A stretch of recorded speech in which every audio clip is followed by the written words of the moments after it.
انسان اپنی زندگی میں جیسے جیسے شب و روز طے کرتا ہے، بہت سارے مواقع زندگی میں اسے دیکھنے نصیب ہوتے ہیں۔ ہمارے ہاں کچھ تقریبات کی جاتی ہیں، خوشی کے موقع پر بھی اور غم کے موقع پر بھی۔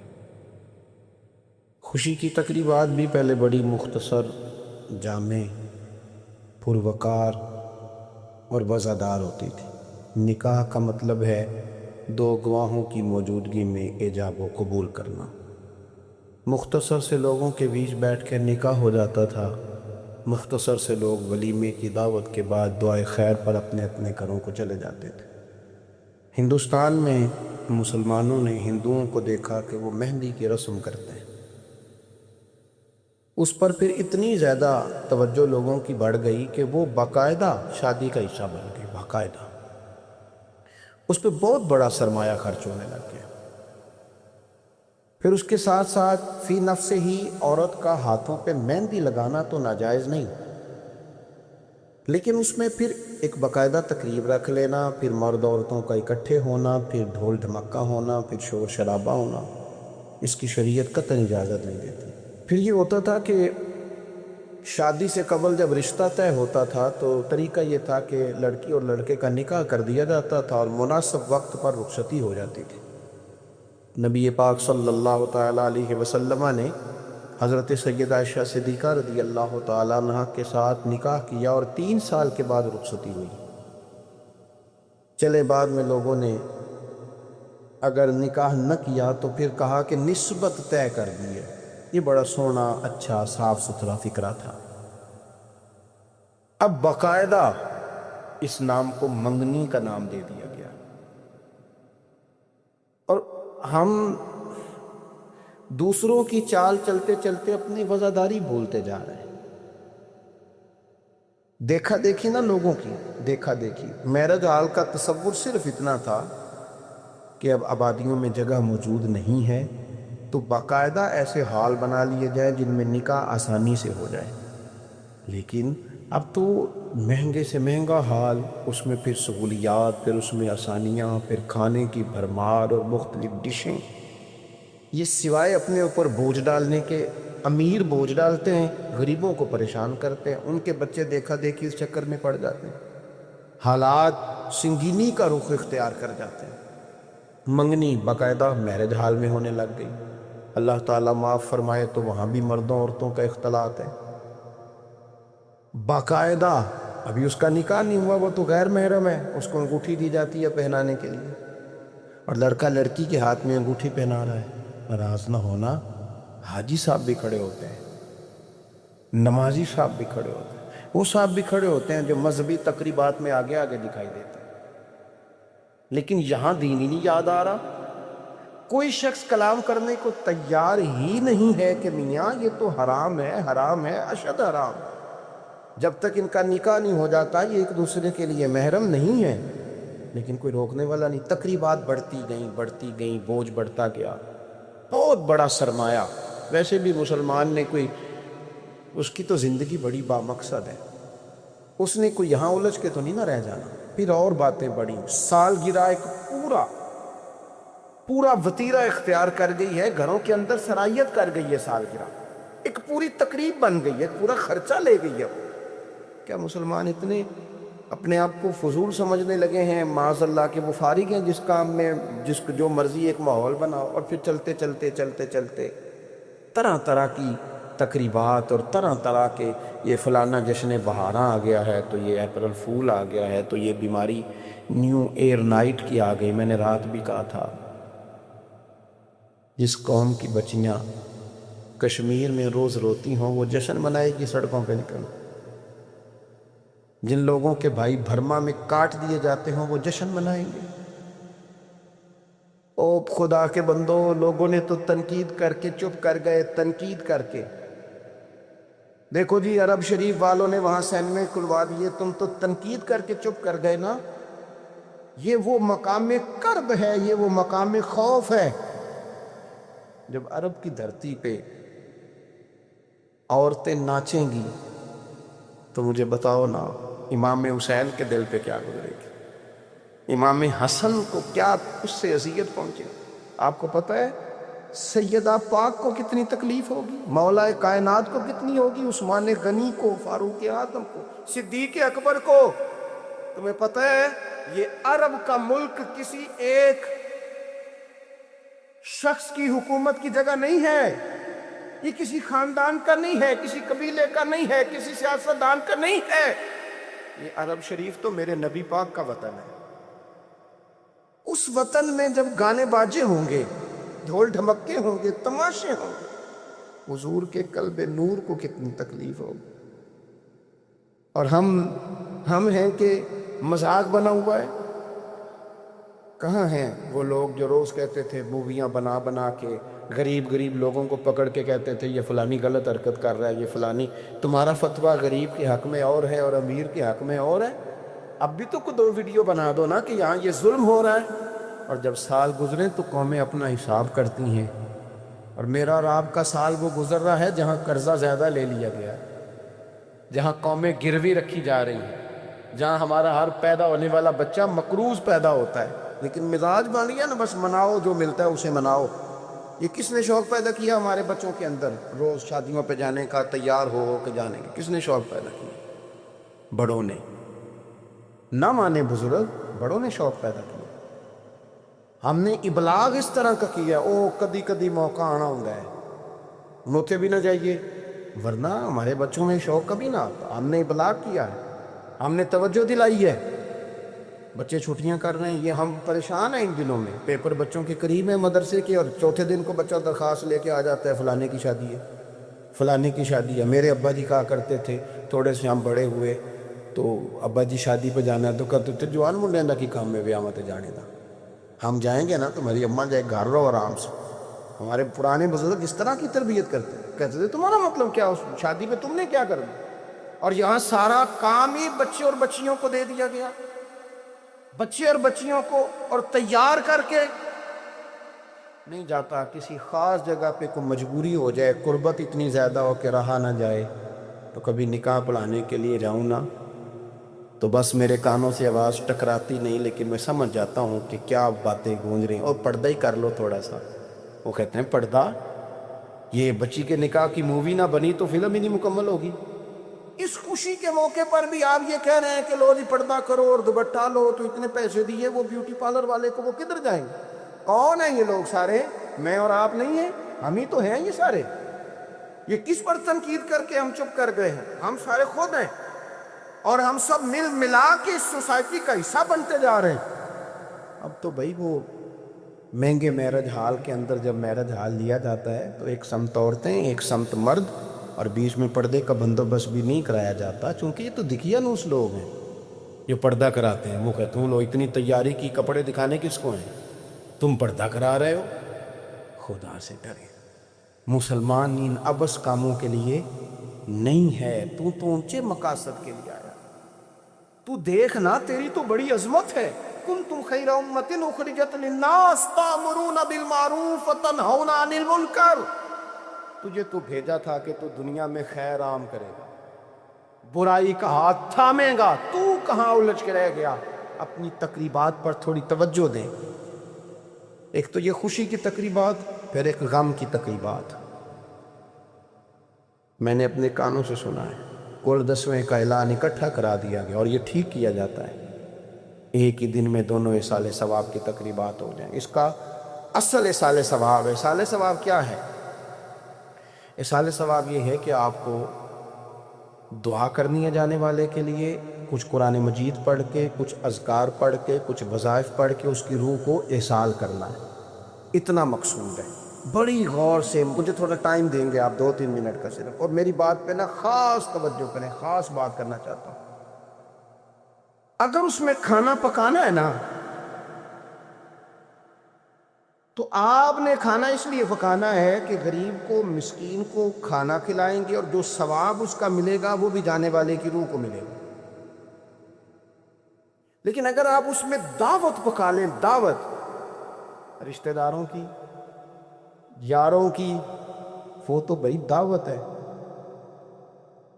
ایک ہے کہ آپ نے کوئی ایسا کام کیا جس سے جانے والے کی روح کو ہوٹل میں بیٹھ کے کھانا کھایا 4 بندوں نے، موج کی، مرضی کا انہوں نے گوشت اڑایا، تو وہ کہیں اس کا ثواب جائے گا؟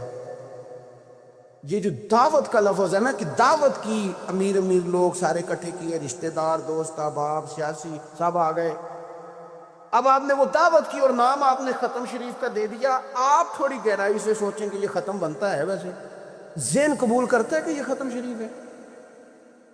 اب میں کہہ لوں، اب میں یہ بات کر لوں کہ ہمارے ہاں کچھ ولیمہ نما چہلم بھی ہوتے ہیں. ولیمہ نما چہلم، وہ ٹائٹل چہلم کا ہے اور اندر جا کے دیکھو تو ماحول سارا ولیمے کا ہے. تو یہ سال ثواب ہے؟ آپ بتائیں ذمہ داری سے کہ یہ سال ثواب ہے؟ آپ غرباء کی دعوت پکائیں گے، غریبوں مسکینوں کی، ان کی دعوت اعلیٰ حضرت بریلوی رحمۃ اللہ نے لکھا ہے جائز نہیں ہے دعوت کرنا اس طرح. ہاں آئے ہو، کھانا کھا جائیں، فی نفس سے ہی رشتہ داروں کو کھانا کھلانا، دعوت کھلانا ثواب ہے، لیکن ختم کو، چہلم کو، 10ویں کو دعوت بنا لینا یہ درست؟ ویسے ان کو دیں آپ، ثواب ہے. لیکن ہمارے ہاں تو مطلب عجیب سا ایک ماحول ختم شریف، یعنی کل 10ویں کا اکٹھا اعلان ہو گیا، میں موجود تھا، تو کہنے لگے ویکھو انہیں پیسے لگے جے بچا. خدا کے بندو یوں تو نہ کرو. ایک ان کا والد چلا گیا، والدہ چلی گئی، کوئی عزیز چلا گیا، اور دوسرا یہ کہ آپ یہ بتائیں گھر سے روٹی نہیں ملتی، صرف ختم کی ملتی ہے. اتنی چھوٹی سوچ کون پیدا کرتا ہے؟ یہ تو ماحول میں ہی ایسی باتیں نہیں ہونی چاہیے. میں آپ کو کہہ رہا ہوں، میں مولوی صاحب ہو کے، مسجد کا خطیب ہو کے، حالانکہ چہلم پہ ڈیوٹی مولوی صاحب کی ہے، ان کو تو موقع مل رہا ہے 10ویں کا بھی، چہلم کا بھی، کل کا بھی، لیکن مولوی کا بھی تو کل ہونا ہے نا. اسے بھی تو خیال کرنا چاہیے کہ جو چیزیں درست ہیں صرف اتنی درست ہے، حد بندی سے باہر جائے تو چیز ٹھیک نہیں رہتی. اس لیے ان تقریبات کو بھی یقین کریں. کل شریف پہ ماحول دعوت کا نہ ہو. میں آپ کو ذمہ داری سے کہتا ہوں، کسی کا باپ فوت ہو جائے تو جتنی اچھی دعا وہ مانگ سکتا ہے، درد سے اتنی کوئی اور نہیں مانگ سکتا. لیکن وہ تو دعوت پکا رہا ہے نا، وہ تو دیگوں پہ ہے، وہ تو ٹینٹ کا سامان اکٹھا کر رہا ہے، وہ تو ترتیب لگا رہا ہے. اور میں ذمہ داری سے کہتا ہوں، کل سے پہلے 10ویں کے بعد، چہلم کے بعد بیٹوں کی لڑائی ہوتی ہے کہ خرچہ زیادہ ہے، تم حصہ نہیں پورا دے رہے. یہ سال ثواب ہے؟ تیرے ذمہ 25,000 ہے، تیرے ذمہ 30,000 ہے، یہ سال ثواب ہے؟ یہ غلط چیز ہے. کیونکہ آپ، ایک ماحول ہے دعوت کا، ایک ماحول ہے دعا کا، ان دونوں میں فرق ہے. جہاں دعا کا ماحول ہوگا نا، وہاں نہیں یہ ٹینٹوں کا چکر، روٹیوں کا چکر، یہ آنے جانے والوں کا چکر، میرج حال، وہاں نہیں. وہاں تو لوگ قرآن شریف پڑھیں گے، وہاں تو گھر والے بھی بیٹھ کے تسلی سے تسبیح کریں گے، اور پھر تسلی سے آنسوں سمیت رب کی بارگاہ میں دعا کریں گے. دعوت اور دعا کا ماحول ہی الگ الگ ہے. اس لیے جو ہماری تقریبات اصال ثواب کی ہیں. اور پھر میں آپ سے عرض کروں، امیر بڑے بڑے چہلم کرتے ہیں، غریبوں کو مشکل میں ڈال دیتے ہیں.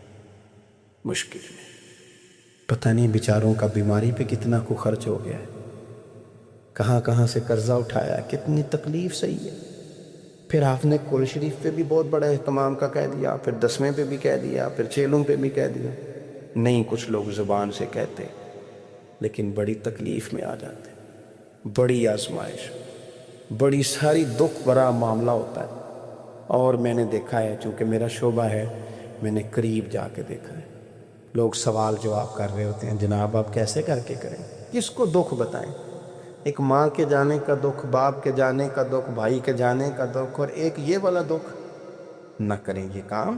ہمارا دین جہاں ہمیں تکلیف نہیں دیتا، اپنے آپ کو تکلیف میں نہ ڈالیں. اصال ثواب ضرور کریں، فی نفس ہی اس کا بہت اجر و ثواب ہے، لیکن مشقت والا کام میں درد سے کہ غریبوں کا بھلا کر دو، پر ان کو جا کے مشورہ دو کہ یار مہربانی کرو، ایک ہی ختم کافی ہے. بڑا ختم کل والے دن ہو گیا، اب جائیں لوگ اپنے گھروں کو. چہلم والے دن بس ٹھیک ہے. میں تو آپ کو مشورہ دوں گا کہ آپ کسی مسجد میں، گھر سے سارے لوگ چلے جائیں، مسجد کے نمازی بیٹھے ہیں، وہاں جا کے آپ کہیں جناب قاری صاحب یہ تھوڑا ختم شریف پڑھ دیں.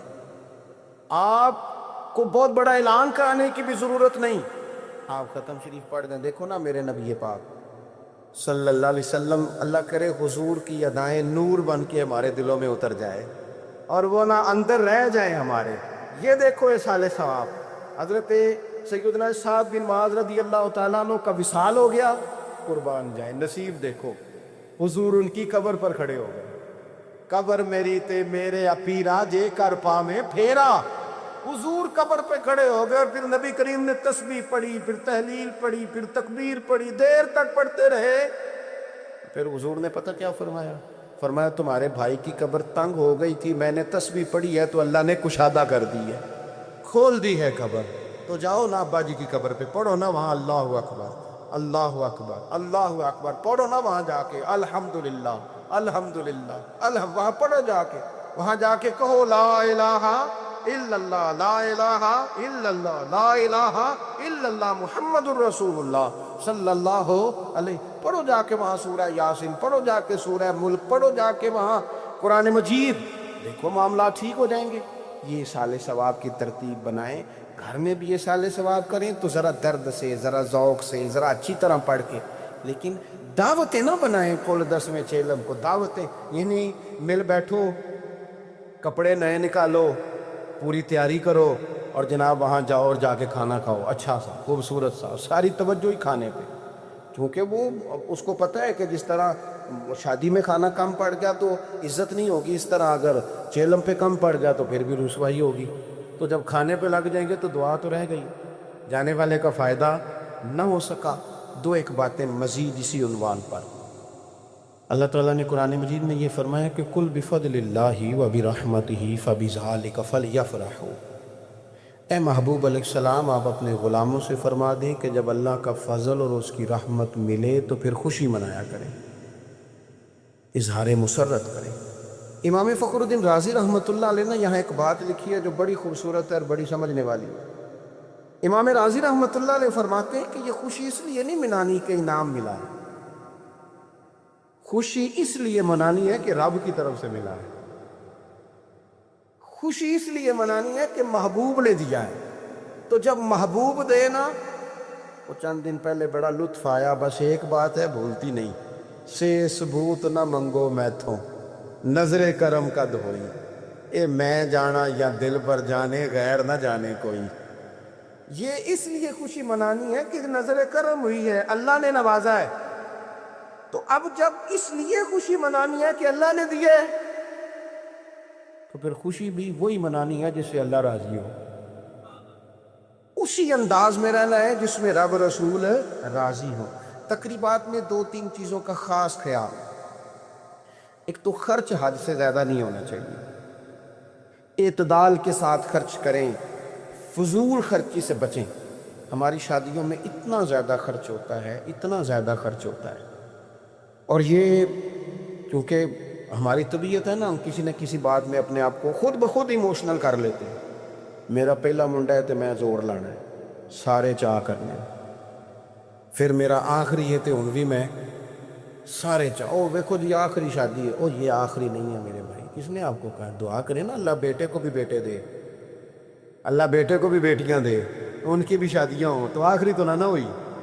کیوں مطلب آپ بلا وجہ اپنے آپ کو خود بخود ایموشنل کر کے. اور یہ اتنی کبھی طبیعت ہے بعض لوگوں کی کہ وہ کہتے ہیں وہ دکھانا ہے. آج آپ شادی کی تقریبات کو فضول خرچیوں سے بچائیں. قرآن مجید نے کیا کہا کلو وشربو ولا تسرفو. کھاؤ بھی پیو بھی، فضول خرچی نہ کرو، اعتدال میں رہ کے کرو سارا کام، لیکن میانہ روی اعتدال میں. ایک قرضہ وہ ہے جو انسان مجبور ہو کے لیتا ہے.